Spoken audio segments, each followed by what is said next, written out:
Hello and welcome to the Writing Talk podcast. I'm Mikey Campling and with me is my co-host, Andrew Hasty. What do you prefer, Andy? Andy's fine, thanks, Andy's Mikey. fine, great. So maybe as this is a kind of new format, new way of doing it, we should just kind of say a little bit about what we do and who we are. Do you mind kicking us off with that or? No, not at all. So my name's Andrew Hasty. It's my author name anyway, amongst other pen names. My main series is time travel. So I do a series called Infinity Engines. I think there's roughly 9 books in that series now. I say that because there's one in the pipeline. But yeah, I've been writing and self-publishing since 2017. And enjoying it mostly. It's been an interesting ride, I'll say that, and hopefully be able to share some of my experiences along the way so far. Also writing in crime as well, but that's something we'll probably discuss a little bit later in the show.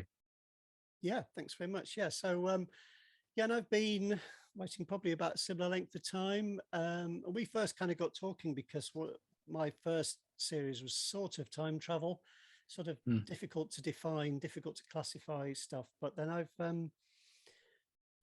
written across a few other genres as well, some sci-fi and some short stories, some kind of horror. But my latest thing really is kind of British mysteries, which are the thing that have done better for me.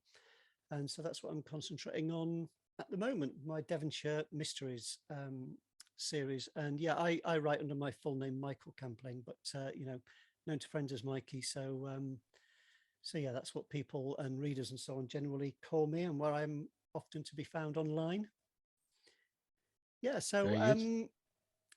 that's that bit done. I thought we might have a bit of a quick catch up each show about sort of any news things that are going on in writing or publishing or that kind of world or marketing, anything that's kind of going on that might have caught our eye.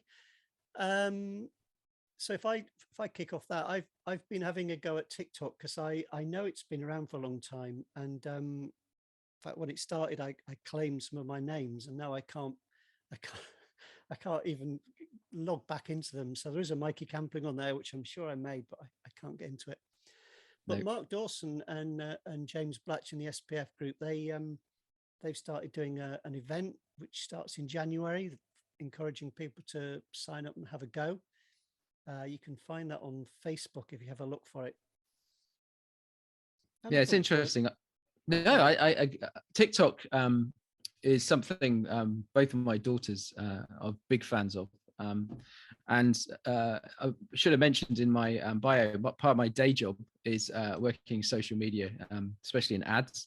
And we're looking at TikTok as a new channel for some of our clients.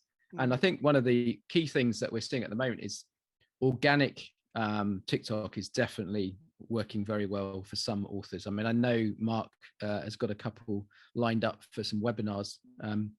He's calling it an expedition. That's what I was listening to. They're gonna do an expedition into TikTok.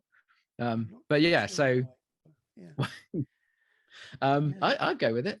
So yeah, I think the key thing there is from what I've seen so far, TikTok is really are still working more as an organic channel than a paid one, and I'm sure that will change over time. But the key thing is the very small toe dipping that I've done in TikTok, where obviously I'm not going to do any dancing and or any of that dad stuff. But yeah, essentially it seems to go well when you kind of talk to camera, when you discuss your ideas. But I know book talk is massive, so there's a whole like sub area of TikTok called book talk, which a lot of romance authors are completely nailing at the moment, and then seeing like organic traffic and sales off the back of it. But yeah, I just need to think of the strategy a bit more about what it is, how I'm going to engage, how I'm going to talk to the audiences on a regular basis. Yeah, it's book talk is quite big. Author talk is another kind of hashtag, and yeah, I've just made a couple of videos, and I think it's one of those things you've got to just have a little go at. and not be too self-conscious about. And I just did a couple of silly things. But I can see it's got some potential. And it's very direct, it's very immediate, and it's very quick, because people, when you're using it, you just kind of go scroll, scroll, scroll, scroll. And Yeah. at first, I can imagine a lot of authors are put off, and I've seen I'm in, Mark Dawson's Facebook group, and there's a lot of people saying, I don't know, this is not for me. There's a lot of, like we Yeah. say, teenage people dancing and stuff. But the algorithm seems to respond very, very quickly. If you swipe past stuff and then you like other things, the next Yeah. time you go in, suddenly it's all about books, and there's people showing Yeah. books and bookshelves and books they've read, and recommending books. And it seems to respond very quickly. So I can imagine that if you can get something to go, if you can get it to catch on, could be a really good tool. It's kind of a watch this Well, space thing. no, and it's also got a lot to do with the music you select, because a part of the algorithm in terms of the discoverability seems to be around what's trending from the soundtrack point of view. So you do have to, I mean, I'm sure this will come up, in the sessions that they're going to do in January. But yeah, I think for me, it's all about content. I mean, I have enough trouble getting a kind of email plan together, let alone a kind of daily TikTok push. And it's the same with Insta. I just kind of, I know that you do need a good series of regular posts, basically, and that's something I struggle with, especially holding down a day job and trying to write books at the same time. Yeah, I'd like Instagram. It's the kind of thing that I do. I've dropped off a lot of others, but I just like taking photos. So when I go around, I just I'm walking the dog, whatever, just keep taking photos and then just share them when I remember to do it. And you can do the little reels, which are kind of like TikTok, just little videos. And I've done some of those. But I'm totally addicted to reels. That's the rabbit hole that I fall down every day. It's just like, oh God, I've got to stop. Yeah. Reels is like kind of incredibly addictive for me. I just do. I've just been doing some to say thank you to people, because on my website, readers can kind of support me, but I use coffee rather than the coffee.com rather than Patreon. When it's, the thing is, buy me a mug of coffee or buy me a mug of tea. And so I thought it'd be quite fun if I say thank you to somebody, to a supporter, say, this mug of tea is for you. Kind of, you sent me this mug of tea, and I did some of those, but they're all kind of a bit the same. They're not very exciting, but I've done a few. It's good. I think that the interesting. I was looking at Patreon and just thinking, I need to think of something episodically that would work. And I need to get back into that. I mean, it is, like I say, one of those things where you've got so many ideas, and I'm sure we'll go into this in future shows. It's just kind of working out which one you can actually get done, and obviously and promote. I mean, that's the key thing. It's all about promotion at the end of the day. So yeah. Yeah, the good thing about the coffee that I use, coffee.com, is it's ko-fi.com, is you can kind of do it your own way. And I don't actually give anybody anything in return. And I'm kind of upfront about that. I just say everybody gets everything on my site, and it's a membership site, so people sign up to join it for free, and then they get everything. But if they want to repay, if they feel that's worth something, I've entertained them, they like the newsletter or whatever, or the stuff that I've put up there, then they can send me a cup of coffee. And it kind of works for me, seems to work for people, that they can dip in and out, or they can do it regularly. Some people support me every month, which is great, and it's just quite a nice thing. But yeah, we'll talk later on another time. Maybe we get this podcast going about ways people can chip into that as well, perhaps, because it would be nice if people want to appreciate the podcast and keep it going. We'll have to figure something out. There was a Patreon page for it before. I'm not sure if that's the way we want to go. We'll have to figure that out, won't we? Yeah, I was going to say that's a very good point. I hadn't thought about actually people contributing to the show itself. So that would be useful. I think I've taken it down at the moment. I think I unpublished it because there was a bit of a hiatus of quite a long time. But yeah, we'll certainly think about that. And the Fair enough. site I've been working on, the writing, it's just called writingtalkpodcast.com. Writing Talk Podcast is all one word, and you can join the site. I've made it into a membership site. It's free membership, and then you can leave comments on the site. And there will be, I haven't really talked to you about this. You haven't told me about this yet. No, it's kind of stuff I've been quickly throwing up today. If we've got any little bonuses or anything or exclusive content we want to give away to people who join the site, then we can do that, and it will be protected. And it's just free for people to join up. But yeah, so that's fair enough. Well, I suppose the other thing is if there's questions that people have that they want us to talk about, so topics that we haven't covered or we want to go over again in more detail, then that's a good place to leave us a comment. Exactly. Definitely topics for future shows, because if you, one reason I went into doing membership sites is that if you're constantly pushing people over to Facebook or somewhere else and say, interact with me there, well, that's all very well for people who are using Facebook. Not everybody does. And also you're kind of pushing everybody into the money-making advertising machine that is Facebook all the time. Yeah. And used to I be. just thought, used to be. Well, I mean, money making for them, I meant, sorry. Yeah. Doesn't seem to work for us so well. No, it's kind of next thing you know, they'll be saying, oh, pay us and we'll show people your stuff, which is the way they seem to go. So I thought, if it's our site, we can say, here you are, you join for free and then leave if you want to, and nobody's getting advertised at, nobody's, pinching your data. It's just a forum, really, in some ways, that you can comment on. On shows and works. It's a good idea. We'll see how it goes. Okay. So did you want to talk about the Nook? Apparently Barnes and Noble have produced a new. Yeah, I just thought it was worth a mention. I just noticed it today that they emailed me because I do some of my books. I go direct through Barnes and Noble Press because my books are wide, and so that I was going to say. And so they emailed me just to say, oh, great news! There's going to be a new Nook tablet coming out. You can only get it in the US, I think. I'm not sure about other territories, but it can't get it here. But a brand new tablet, as far as I can see. Yeah, it's weird. I've only got one book wide, and that's just so that I could get it free on Amazon. So so yeah, excuse the beeping in the background. So the interesting thing for me is, do you go through draft to digital or something like that for your wide stuff? For some things, not for Barnes and Noble, because they made it quite easy to go direct, and there's certain advantages of how much they pay you and how often they pay you.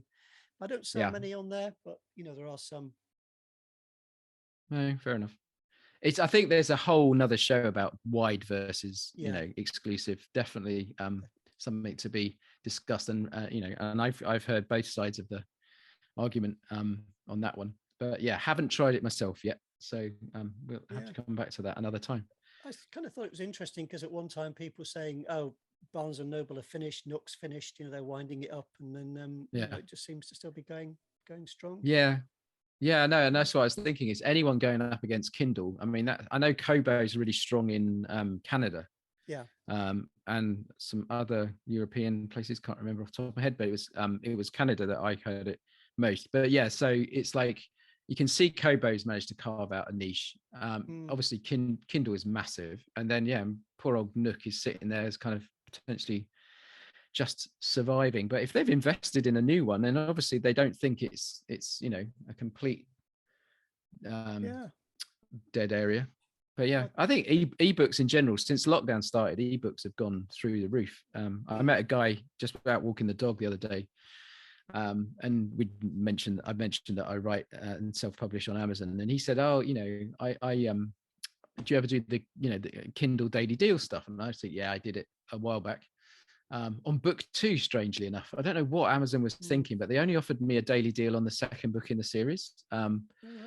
And I said, so how does that work for you? Do you download quite a lot? I said, I download. I said, I never read them. And that's always something. It was lovely to hear from a complete, outsider, that what I already thought is that there's just thousands of books sitting on people's Kindles or whatever, and they're just downloaded on a whim, and there's no need or real want to get through them. So it kind of matches what I've seen with deals that I've done in the past, especially the 99p ones.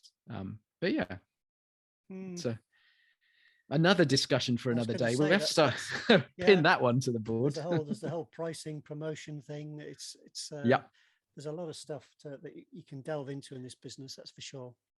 Well, when I started, sorry, when I started, people were still doing freebies. You know, I mean, I'm not sure if that's still a thing. Do you offer a free one at the start of your series?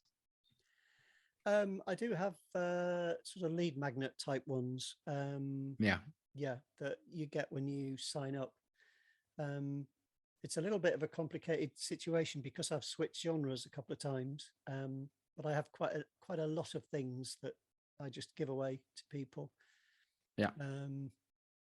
I think you've got to, when you're not known, when you're a complete unknown name, you've got to put something out there just to you know, for them to have a taster. It's just a case of, you know, free stuff.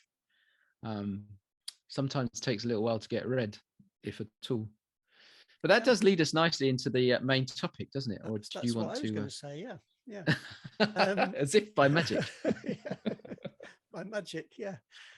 Yeah, so what we were going to talk about was the whole thing of switching genres, and if it's a good thing to do, when you should do it, if it's a bad thing to do, and that kind of thing. Just because we've got a bit of a perspective on it, haven't we, between us? I think in different ways, and because your books are in KDP Select, aren't they, as well? So you've got to bring that different perspective as well. Yeah, like I say, I mean, I've had 4 years of writing time travel. Originally, I wrote, the intended audience was, you know, teenage boys. Ended up being 35, 40 plus adults, mostly female audience. And so I couldn't have got that more wrong if I tried. Just, yeah, I'm laughing because it was the same for me, really. I just assumed I was writing a book for teenage boys, and then I you know, not at all. No, I don't think that first rule, yeah. Teenage boys do not read that. I know that's a massive, what's the word? Statement to make. But yeah, I wish they would read more. But I think the likes of PS5s and various other PlayStation type keeps them busy. But yeah, I mean, it's one of those really random things where you start writing with a, you know, with a certain audience in mind, and then you discover that what you're actually getting to is basically a bunch of people who are probably closer to your age and into your thing. So, like, you know, my big thing has always been Doctor Who, and you know, I was a Tom Baker. I was brought up on Tom Baker, so the Fourth Doctor was my thing, and I just wanted to write Tom. You know, when Doctor Who went away, I just wanted to write Doctor Who episodes, so I turned them into novels, and away we go. That's really geeky, but yeah, so it's funny. But yeah, having done that for 4 years and realized that from a sales point of view, and especially audience targeting, because with Facebook, as you know, you've got to go after authors, you've got to go after, you can go after TV shows. They kind of work sometimes, but you are kind of limited in sci-fi to certain genres, and time travel is a very niche one. And I've got a really lovely, loyal Facebook group, like a private one, and they all read my stuff and they love it, but it's niche. I mean, it's not mainstream. It's not your Lee Childs and your kind of, you know, your big guys. And so last year I sat down and with my wife, and we started working on crime. So we've done one book so far. Second one is literally, I'm just coming to the end of draft 2, and that should be out like early next year. But you know, you look at the likes of JD Kirk, so Barry Hutchinson. I've just revealed his superhero name, obviously. Has had tremendous success, going from what was effectively space comedy, sci-fi, to crime, and, you know, murders, and I'd like to do exactly the same. I'm not trying to be too shy about the fact that, you know, if you want this to be a business, at the end of the day, you need to find the right genres that you know, where the audiences are, and where the, you know, where the sales are. And you've had a similar experience, I think. Yeah, it's with me, it was something that I almost resisted for quite a long time, just because I really like mystery novels, and I kind of grew up reading them because I was sort of a keen reader. I was a teenage boy who did read books, but I kind of like sci-fi. That was Me one thing I too. loved. But I also somebody introduced me to Agatha Christie and all that stuff, and I really got into that. And I kind of put it off a bit, and then I just did an experiment as how I did it. So that might be worth saying to people as a kind of a recommendation thing, is if you do want to swap or switch genres, it might be worth just experimenting a bit with something short rather than committing to, months or years of writing one or more novels and then finding it doesn't suit you, or that you can't sort of connect with the audience in the same way. It does mean starting again audience wise, because as both of us have kind of switched outside of what our original base was, that platform that you create, those websites, and a lot of those audiences won't come with you. I mean, they like you because you write, whatever historical fantasy time travel stuff. They don't necessarily want to read your crime novels. So in a way, you're kind of starting from scratch every time you reboot, a genre. And obviously I'm using a pen name for that. So, it's going to be kept. I don't want to kind of muddy the waters between the two genres. But yeah, I mean, you hear people switching all the time. I mean, especially, I suppose one of the difficult things is if you switch into something like crime or paranormal romance or urban fantasy, you're not in a niche anymore. You're in a big, small fish in a very big pond. And that's another challenge that I've had, because suddenly when I've tried to advertise, the different targets that I'm going after and audiences, the cost per click is going to be higher. There's going to be a lot more competition. So it's a very different marketing activity when you're kind of trying to kind of draw in a new audience. And of course, the other thing is you probably need to write 3 books before you even really go for it, because I'm not sure if that worked for you, but I saw Barry literally did a quick release. I think he released 3, or 4, literally 1 month after the other. Yeah, he is sort of quite a long time writer, so he's been writing stuff going way back. So he knows how to produce the goods fairly quickly, which I think has been part of his success. But I think, as you sort of hinting at, there's a lot of work involved. The pen name or not pen name is a decision. I didn't go for a pen name, and I'm not sure what to do about that with my older stuff, the sci-fi stuff. I might go for the Ian Banks solution, which is because he writes stick an M in it. Yeah. Well, what I thought I might just do my initial or something and just do like M Campling for the sci-fi or something, and I might kind of try and differentiate it a bit. But yeah, I didn't really want to sort of do a whole new set up a whole separate newsletter and website and all that other stuff. I could have done, but I wasn't keen. I think some people have come with me, which I'm very grateful for. One guy actually sent me an email and said, I only read sci-fi. What the hell am I doing getting newsletters from a mystery author or something, which was very to the point. But yeah, I occasionally get people as well who say, oh, I really like, I did some sci-fi comedy stuff and there were 4 books in that series, and somebody will say, oh, can we have more of that? Because they really like it. But I think maybe one day, I might go back to it. It's certainly more to juggle. So it might seem like the kind of the shiny new thing. Let's go after it. I'll make lots of money. Let's do it, But I honestly think you've got to be prepared to put a fair bit of work into it. Yeah, and I think the other thing is you tend to, I don't know about you, but I can't write in 2 genres at the same time. So it has to be a kind of like one-on off thing, and getting your head back into, going from 17th century France to modern day London, and suddenly you've got mobile phones, which obviously would be brilliant if we could have had them back in the day. But yeah, it's a different, and obviously the characters are different, and there's just it takes a while for me to kind of go back into that, kind of get the voice right. And especially since I at the moment probably only writing 2 books a year, so it's quite hard to try and be just get back in, put that other coat back on and be somewhere else.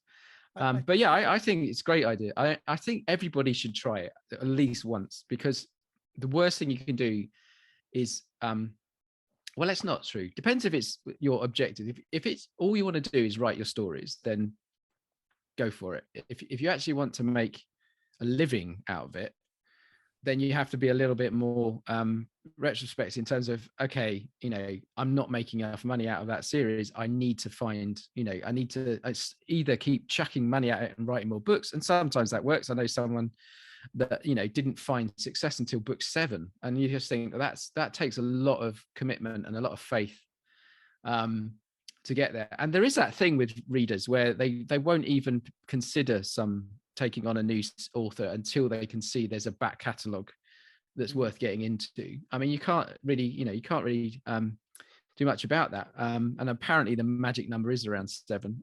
But yeah, I think that the key thing is, if you're honest with yourself and you can say, yes, this is definitely what I want to do for the rest of my life, then you've got to make some hard decisions sometimes. And that can involve shutting down and moving on to something completely different, and researching it as well. I mean, just don't step into it blindly thinking I'm going to do urban fantasy now. I mean, there are better parts of urban fantasy, there are better parts of crime, and and obviously, as with your mysteries, there's this really lovely kind of, it's a slightly cozy thing, isn't it? But it's that whole, it's like village-based mysteries seem to be really doing well. And I know LJ used to do stuff, or I know she's still on Holy Island, but there's that whole kind of localized, there's that whole kind of localized crime thing. But yeah, so we'll see. I mean, I think it's just like, if you're going to step out into something else, do the homework. And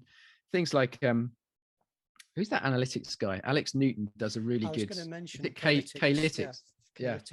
I think that would be a good stopping off point, actually, because if you might think, oh, well, it's like $40 or whatever it is to buy a report, but if you're seriously thinking of spending months and years going into something, you might be better off, getting that study in and just finding out if there is any interest in the area you want to write in, and also importantly, how much competition there is. Because if you're new and you're trying to launch into a very, very competitive area, I think you're gonna struggle. I mean, you not saying you can't do it eventually, but it's going to be tough to get any kind of traction, I think, isn't it?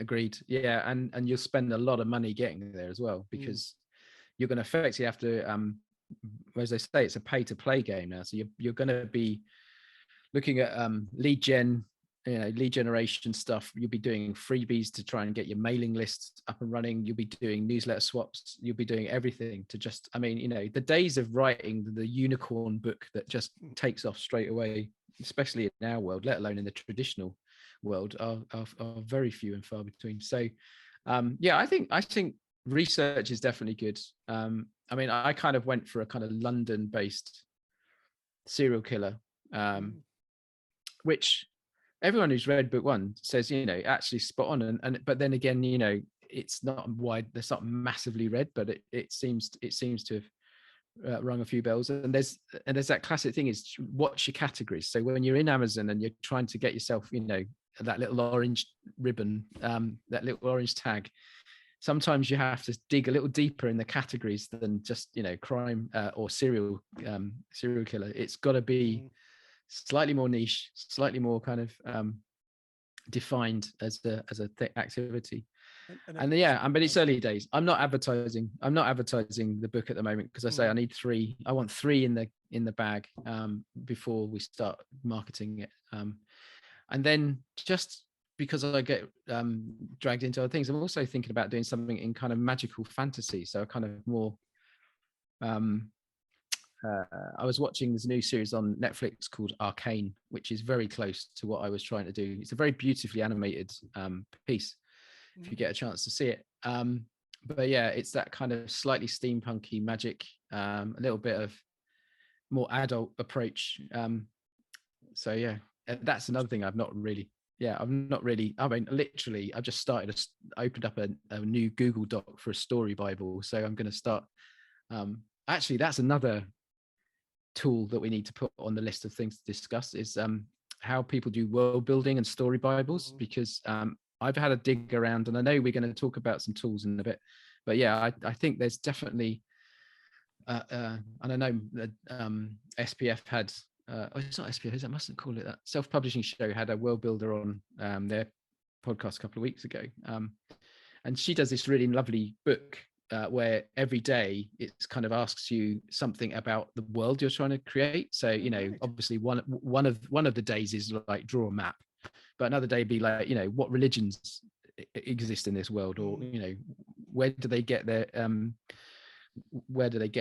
food from, or whatever. It's just kind of like challenging you every day to just fill in a little bit more about that world. But that's crazy, because I kind of wanted something a bit easier than all the research that I do on time travel, because it's all tried to be historically accurate, which means I have spent a lot of time trying to make things good. And I thought, well, let's go and do something that doesn't require quite so much research. And then I realized world building is probably as much work, if not more, than researching certain events in history. So I think you've got to be a bit careful of this sort of grass is always greener thing. Yeah. And I know for me, the idea of trying something different can sometimes be part of my kind of terminal procrastination, you know, because it's like, oh, I got to sit down again and work away at this thing, which, you know, I like the series I'm working on, but even so, there are times when it gets difficult. I think, oh, well, maybe I could do this instead. Maybe I could do that, you know, and you start thinking about these things. And I don't know, I'm trying to sort of rein that in a bit at the moment. You've got to rein in your inner squirrel, as it were. That's the problem. Stop being distracted. Yeah. I think we're all like that, especially now working from home. I mean, the amount of cups of tea I make in a day, just so I backstory. So when I started writing, I was commuting to Waterloo every day. This is, I say, back in 2017. I had a 45-minute journey. It was a very boring journey, and I really didn't like being in such a small space. So that's how I got into writing. So I put the headphones on, laptop open, a 45-minute sprint all the way in. And I always used to say it was like my own private movie, because I suddenly be at Waterloo. So 500 words in, 500 words out every day. And then suddenly get to like lockdown and all working from home. I can't write for more than 45 minutes. It's like my brain has basically worked out that that's exactly the optimal amount of time for Andy to write anything. And then he has to go and make tea, bacon sandwich, like, you know, literally put on a stone straight within the first year. I know.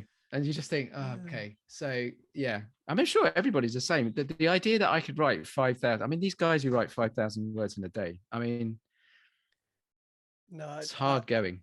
I have on occasion done it, but very rarely, because and I can't remember what that was on. That might have been with the sci-fi comedy stuff. Right. I could write faster in that, because it kind of it appealed to something in me that just like wants to be silly and make daft jokes and make people laugh, you know, which is kind of quite a joyous thing to do. And that kind of, you sort of tapping away and you think, oh, that's funny, you know, you're just thinking of jokes all day, which is quite a fun kind of thing to do. And I used to get blocked by the time travel stuff, because I'd have to go and research something, and so you'd get like 2-3 paragraphs in, and it'd be like, okay, why did Napoleon do that? And then it would be so if you've got that flow, I mean, I get it, but it's better with the crime, because the crime is more kind of it's modern day, so you can kind of work faster. I've never been able to dictate, which apparently is the other way to write fast. But yeah, I think staying in a world where potentially there's not much in the way of backstory required, or you're kind of you've done so much planning, you know it, you know, backwards, forwards, and sideways, then maybe you can write a little faster. But yeah, maybe we'll get a guest on who can explain to us how to write fast. That would be quite useful. Yeah, that'd be cool. Just a couple more things I wanted to sort of mention. There was the what do you think of the whole sort of thing that comes up now and then, where people are trying to jump on a bandwagon and chase a genre they think is very hot? You know, like at one time Oh, it like was, reverse harem. yeah, yeah, and all these other things that come up. I mean, I jumped on two bandwagons. I did a co-written book with a Australian writer called S.J. Bryant, Saffron Bryant, and we kind of did a game lit book. Um, and it didn't do very much really. We put quite a lot of work into it, and I personally think it was a pretty good book and good story, but I don't think we quite realised exactly what people were looking for in that genre. So, and I think it's important to kind of understand the readers, Yeah, and I what they think are looking for. You know. I think that I don't know whether I don't know whether reverse harem's still getting the attention that it was a year ago. But yeah, I mean, I think I'd like to say I can only write 2 books a year, so the idea of jumping on any trend just is unlikely. Yeah. But yeah, I think this I think Chris Fox mentioned this on something a while back. He was saying he's realized that there's kind of two types of authors. There's the ones that write quick books, get them out on literally every month, and they see a return that may last 2 years, and then it kind of, like you say, the trend dies away, and those books are, as a back catalogue, those are redundant. And I do wonder whether we fall more into that. We'd like our books still to be read in 5-10 years time, 20 years time, whatever. So I think there is that thing, is that if you don't mind the fact that what you're doing will make a quick return and then tail off, then go for it. It's a bit kind of like Gold Rush, isn't it? You just kind of go where the money is and make as much as you can, and then move on. But yeah, I can't write like that, and I know that there are very successful people who can and are making a hell of a lot more money than I am. But yeah, I just think good luck to you. Everyone's, that's what I love about this world we're in, is that there's virtually no rules. I mean, it is complete Wild West in that sense. And what's happening is the audience, as it were, are voting with their feet. So it's interesting to see that even now, there are certain genres that are still and always probably will be hot. I mean, like I said about K-Lytics, it's always romance, crime. They're always going to be the big winners, but they come with a massive competitive element to them. Yeah, I think my kind of take home message for it is really that I think it can be a good thing to switch genres, but you've got to do your research, and you've got to decide whether you're doing it in a very kind of intentional way, that you are, sitting down and saying, okay, this is my plan. I can think of enough ideas to get me through, several books, and I've got ideas for the whole world that it's going to be in, and what's going to give it what's going to give it legs, really, what's going to make it have some kind of longevity. And then I think if you still want to do it, and you're in it for the long term, and you're in it for the right reasons, that you want to do a really good job of it, then I think it's worth doing. Certainly, it's worked out for me, and I kind of now I think, well, I wish I'd done it sooner, but hey, you just got to you got to go with it. Yeah. Yeah, no, I think well, we'll see. Like I say, I've got one more book to write, and hopefully we'll still be talking by the time that's out, and see whether that gets the same reception. But I've always got that thing going on in the back of my head. It's just like, I need to look after the existing series as well. So I'm not stopping it. I'm just basically taking this kind of one-on, one-off approach. Yeah. So I'll go back and write something for the Infinity Engine series, basically after Christmas, whilst the crime book's going through editorial review and whatnot. I'll start planning the next one. And yeah, I do miss it. I do feel like, that's always been my passion project. So I do need to kind of go back to it every now and then. Anyway, should we move on to the tool?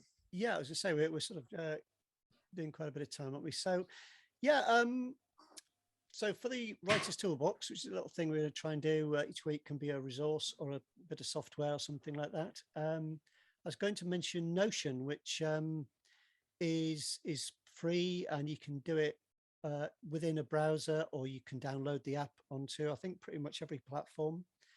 There is a paid plan, but I think that's more for businesses and workplaces, really. And I know it's kind of new to you, isn't it? But it's Yeah, I think I'd heard about it. But yeah, maybe you want to just give us a quick overview sure, of yeah. what you can So do with it.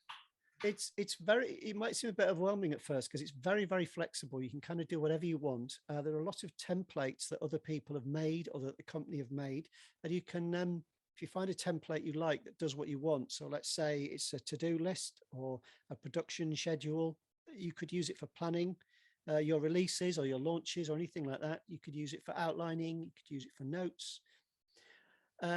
You find a template that suits, and then you duplicate it into your little workspace, and then you can do what you want with it. You can chop and change it to your heart's content, and then you can build up all these different little notebooks and so on.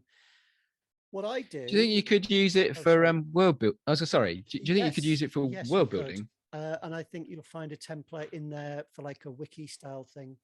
Yeah, I was going to say more like a wiki, because I Yeah, think that's what I mean. I've been playing around with Google Docs and stuff recently, and I'm just trying to find that right tool. So yeah, maybe this is something I can try out for the for the thing. As long as it's searchable. I mean, that's one of the key things is being able to find things. I mean, I'm constantly changing the color of my character's eyes, and it's always like in the back of my head, it's like must start a Bible. I mean, 8 books in, and I still haven't really got a story Bible going.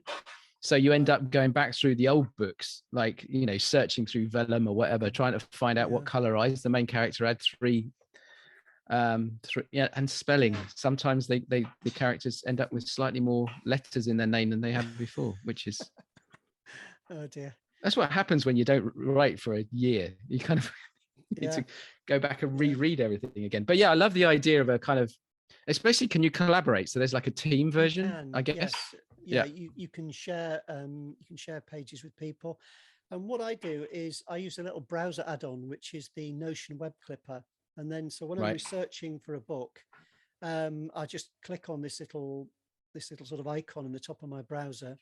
So I think they've got one for all the main browsers. You'd have to check, but look for Notion web clipper, and then it adds it to like a little database of links.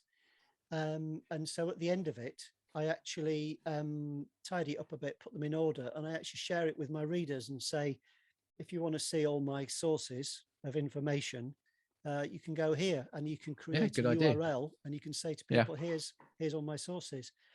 I don't think many people look at it, but it's it's there. But it's there if you kind of need do it more for myself, really, because it just saves that thing of thinking, oh, what was that thing I looked up the other day, and save you having to look it all up again. You can just look in Notion, and there it is. You can just open it up and think, oh yeah, yeah, it's good. So good. No, I look forward to trying it out. Actually, I mean, I know we're going to use it for the podcast, so that's a great start. But yeah, I think it'll be give it a go and see how we get on.